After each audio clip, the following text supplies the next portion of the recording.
Hi, click and subscribe if you like. I just make projects out of scrap wood. And a few people have asked about links to making these bird boxes, which I make regular. I can't actually lift it up on that one because I'm actually screwed it shut, but yeah, they lift up.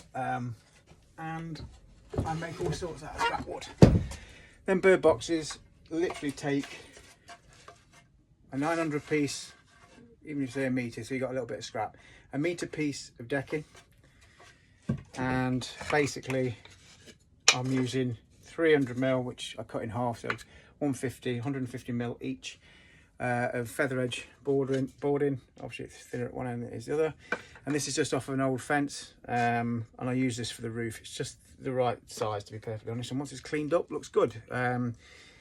Basically looks vintage and old, and you can stain it or you can burn it or you can do whatever you want, but basically they sell all day long at about 20 quid each. Obviously the faster, the more you can make, the better. However, mine is just a hobby, so I try and take as much care as I can. Most of them are given out as presents or for you guys or whatever, but basically I normally do short, so I feel like I'm rushing, don't have to because I'm going to do a video. But so once you've got your full piece of decking, it's old, I popped it up last week from a friend's house. He gave it me, he was actually grateful. Next door doing the same, they're getting rid of decking.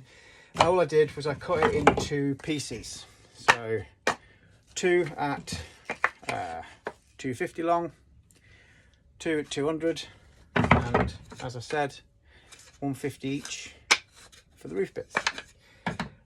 Once you've got your 2 at 250, 2 at 200, you need to put your cut on for your roof, which is just a 45.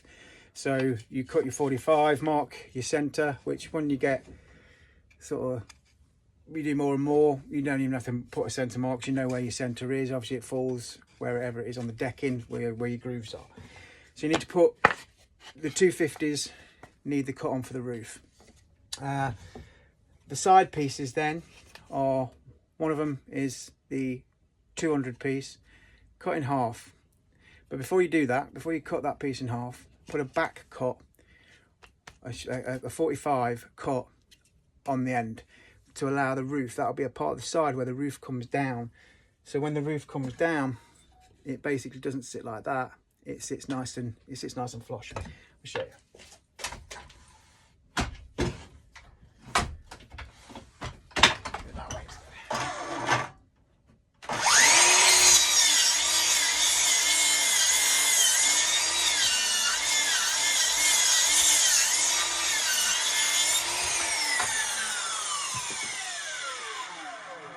And as I get better on YouTube, I will speed things up and leave links and stuff like that. So basically, your roof will eventually sit like that. You see my point? Right. So that would be cut in half now, and that would be used as a side. I'll cut it in half. Nice and square.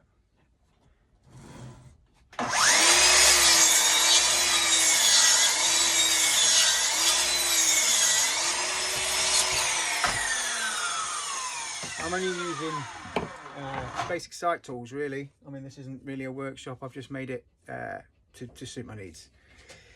So now, basically, there's one of you, say it's your front. You need that to marry up. So when I've got it so it's level and there's no overhang, I basically then see what excess I've got, and I cut that front and back to when the top's cut. Basically then it'll flow, so it'll be like that, see, and the roof will sit down that way. But to do that, to achieve that, obviously the timber's all got to be square, so I leave a bit of overhang on the 250 pieces of timber so it can be trimmed down to suit the side. If you're not working from a machine finish, which I'm not, you know, I'm having to make do with stuff that I have to move out the way, so I have to do each individual piece. I can't put stop blocks in or even measure marks because it just doesn't work. Once I've moved it a little bit, all my measurements are out the window, and most people are in the same boat. Very few people have got a massive workshop to go to do these. So basically, yeah, I'm going to trim these up now Once they're all trimmed, and I've got 2 sides, a front and everything else, and this is all trimmed to size, I get my grinder, and basically I run my grinder over with the flappy disc on, and I run it all over, and it basically turns, this is a 200 piece, it turns that into that. I just run a bit of sandpaper through the middle. I have done a couple of videos on these, but a few people have asked for dimensions, so this is the reason for it. I run my sandpaper then through the middles.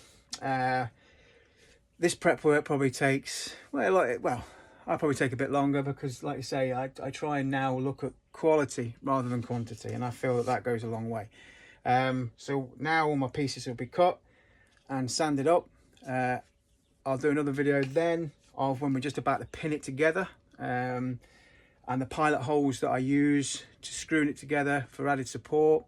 And then, like I say, when I get better and better at YouTube, I'll speed time up and I'll put links on. But as it stands, I'm just showing you how to make this bird box.